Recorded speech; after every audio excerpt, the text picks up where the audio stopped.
नमस्ते। Nepal sports fan क्लबमा स्वागत छ। म धीरज ढकाल। मेसीले फेरि चमत्कार गरे।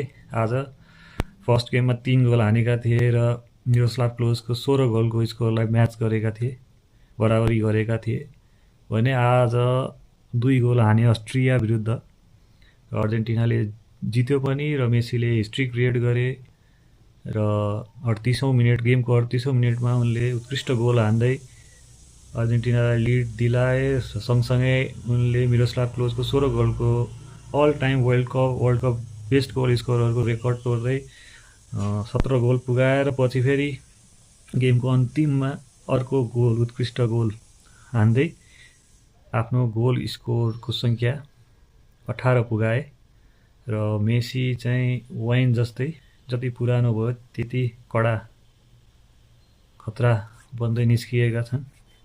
यो उमेरमा 38-39 वर्षको उमेरमा यो लेभलको पर्फर्मेन्स सायदै धेरैले एक्सपेक्ट गरेका थिए यो वर्ल्ड कप सुरु हुनुभन्दा अगाडि। र यो अहिलेको अर्जेन्टिनाको टिम झन्झन राम्रो हुँदै गइरहेको छ। लास्ट टाइम वर्ल्ड कप जित्दाखेरिको गेम हेर्ने हो भने यसपालि झन् राम्रो गेम खेलिरहेछ।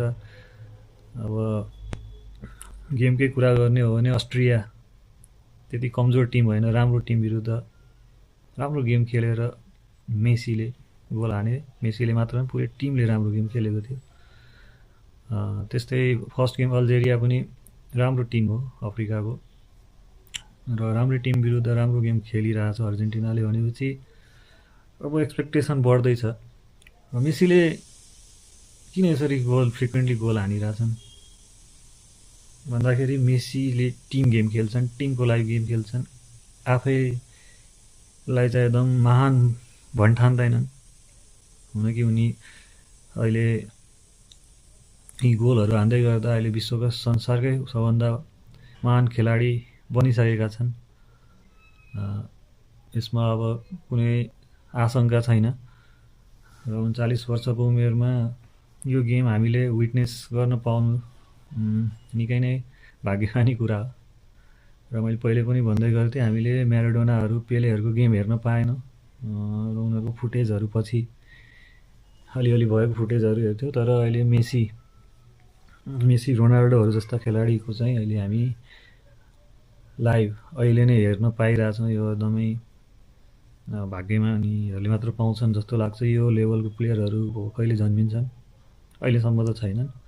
त्यही भएर मेसीको गेम इन्जोय गरौँ र अब यो वर्ल्ड कप प्रोग्रेस हुँदै गर्दाखेरि मेसी नै हुन्छन् कि हुँदैनन् हाइएस्ट स्कोरर, त्यसमा भने पक्कै पनि डाउट छ। किनभने किलियन एम्बापेले पनि 2 गोल हानेका छन्। किलियन एम्बापेको पनि 16 गोल पुगेको छ। मिरोस्लाभ क्लोजको गोलको सङ्ख्या उनले पनि बराबर गरेका छन्।